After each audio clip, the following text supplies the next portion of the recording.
¿Alguien más se pregunta por qué el Nagato sigue exactamente donde cayó?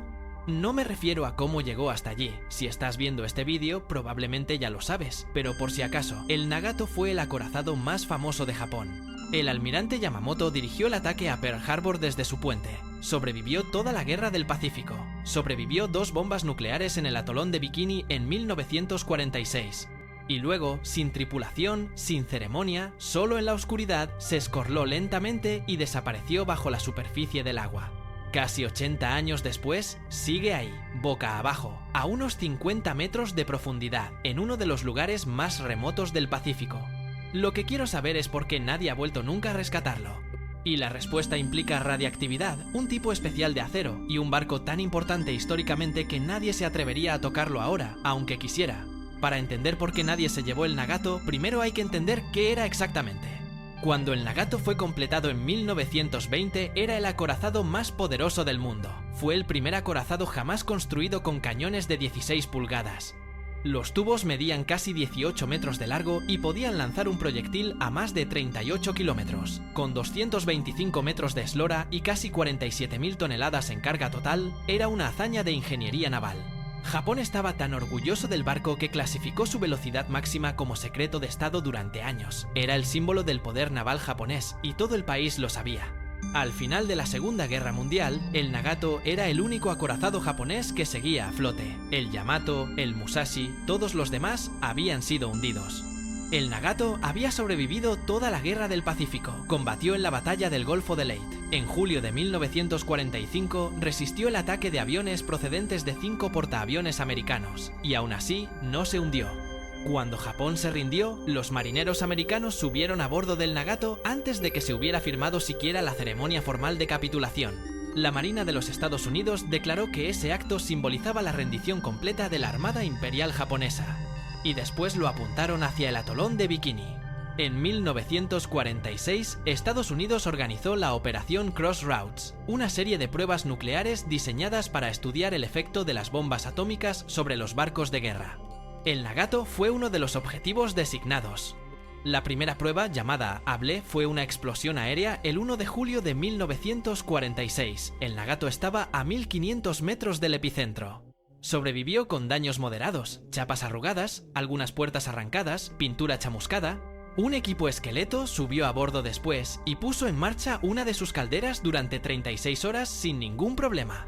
El ejército americano no estaba satisfecho. El objetivo era demostrar que las armas nucleares destruían los barcos de guerra, y el acorazado más simbólico de Japón seguía ahí, prácticamente ileso. Así que lo acercaron más para la segunda prueba. En el test Baker, el 25 de julio, el Nagato fue posicionado a 870 metros del epicentro. Esta vez la bomba fue detonada bajo el agua. Una columna de agua de más de 1,5 kilómetros de altura erupcionó desde la laguna y empapó toda la flota con lluvia radiactiva. Cuando el agua se asentó, el Nagato seguía flotando. Según los registros de la propia Marina americana, se habían colocado minas en sus costados expresamente para ayudar a hundirlo. Y aún así no fue suficiente, solo tenía una escora de 2 grados. Una vez más, el barco más odiado de la flota americana se había negado a irse al fondo. Pero esta vez algo era diferente. La prueba Baker no solo había dañado los barcos, había recubierto cada superficie de cada barco con agua radiactiva. El Nagato estaba tan contaminado que nadie podía acercarse a menos de 900 metros. Los marineros intentaron descontaminarlo a distancia con mangueras, pero no funcionó. Sin poder subir a bordo, sin poder detener las vías de agua, los americanos solo podían observar cómo la escora aumentaba lentamente. 3 días después del test, había llegado a los 8 grados y siguió aumentando.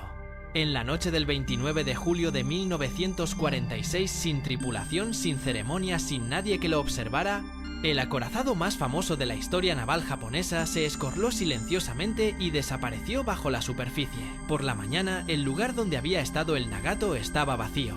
Ahora bien, aquí es donde se pone interesante. El Nagato quedó boca abajo a unos 50 metros de agua en la laguna de Bikini. Eso es profundo, pero no inalcanzable. Hay restos en peores condiciones que han sido rescatados. Entonces, ¿por qué nadie ha vuelto nunca a buscarlo? El primer problema fue la radiactividad. Justo después del test Baker, el Nagato estaba peligrosamente contaminado. Ni siquiera los barcos que fueron descontaminados y vendidos como chatarra después de la operación se libraron de problemas. Solo 9 de entre decenas de barcos objetivos superaron ese proceso. El resto estaban demasiado calientes para tocarlos. El Nagato no había sido abordado desde antes del test Baker. Nadie conocía el estado exacto de la contaminación porque nadie podía acercarse lo suficiente para comprobarlo. En los años 40, con la era nuclear recién comenzada, nadie tenía prisa por ofrecerse voluntario para esa misión. El segundo problema es la ubicación. El atolón de Bikini está en las Islas Marshall, en mitad del Océano Pacífico, a unos 4000 kilómetros de Hawái. No hay nada cerca, ningún puerto, ningún astillero, ningún equipo pesado. Cualquier operación de rescate tendría que traer todo a través de miles de kilómetros de océano abierto. Eso solo ya hace que el coste sea enorme antes de haber tocado un solo gramo de acero. El tercer problema es el acero en sí, y esta es la parte que más me sorprendió cuando lo investigué. El Nagato fue construido en 1920, lo que significa que su acero es lo que los científicos denominan acero de bajo fondo radiactivo. Todo el acero fabricado después de la primera prueba nuclear en 1945 contiene pequeñas trazas de partículas radiactivas procedentes de la lluvia radiactiva atmosférica. El acero de preguerra no las tiene. Eso lo hace genuinamente valioso para instrumentos científicos sensibles como los detectores de radiación, en los que incluso cantidades minúsculas de radiación de fondo en el material de blindaje interferirían con las mediciones. Hospitales e instalaciones de investigación nuclear han utilizado planchas de viejos acorazados para construir salas de blindaje. Suena extraño, pero hay un mercado real para esto. Y aquí está el problema con el Nagato. El test Baker detonó una bomba nuclear directamente bajo el agua. Después, una enorme columna de agua radiactiva cayó de nuevo sobre toda la flota. Esa agua impregnó cada superficie del barco. Así que tienes un acorazado hecho de acero de bajo fondo, teóricamente valioso, que luego fue empapado con agua de mar radiactiva por una bomba nuclear. El mismo test que lo hundió también contaminó el acero que podría haber justificado rescatarlo. Si eso no es irónico, no sé qué lo es. A diferencia de otros barcos del mismo operativo, como el Prince Eugen, del que sí se realizó un estudio formal de viabilidad en 1974 que calculó el coste del rescate frente al valor de la chatarra, no he podido encontrar ningún registro de que se haya llevado a cabo jamás un estudio serio para el Nagato, y eso en sí mismo lo dice todo. Ese estudio del Prince Eugen concluyó que el rescate costaría unos 7,5 millones de dólares frente a un valor de chatarra de solo 1,5 millones. El Nagato es un barco mucho más grande, con más del doble del tonelaje del Prince Eugen, más profundo, más alejado, boca abajo y con una cuestión de radiactividad que nunca se ha resuelto formalmente. Nadie se molestó en hacer los cálculos porque los números evidentemente nunca iban a funcionar. Hoy, el atolón de Bikini es Patrimonio de la Humanidad de la UNESCO desde 2010, reconocido específicamente por su papel en la historia de la era nuclear. Las Islas Marshall abrieron la laguna a los buceadores en 1996. El Nagato se convirtió en uno de los lugares de inmersión en pecios más famosos del mundo. El Times de Londres lo nombró uno de los 10 mejores destinos de buceo de pecios del planeta. Desciendes junto a 4 hélices enormes, cada una de más de 4 metros de diámetro, apuntando hacia la superficie. Puedes nadar por toda la longitud del casco invertido. Puedes entrar en el puente desde donde Yamamoto dio la orden que metió a Estados Unidos en la guerra. Las Islas Marshall son propietarias del pecio. Nunca van a permitir que nadie lo rescate. Es su atracción de buceo más valiosa, un patrimonio de la humanidad y una tumba de guerra. Y honestamente, eso parece lo correcto para un barco de esta importancia.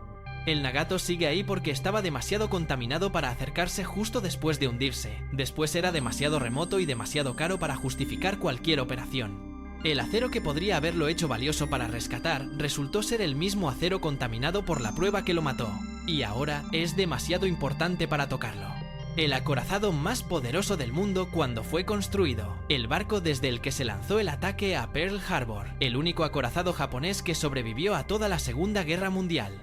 Terminó escorándose silenciosamente solo en la oscuridad, y lleva boca abajo en el fondo de un remoto atolón del Pacífico desde entonces.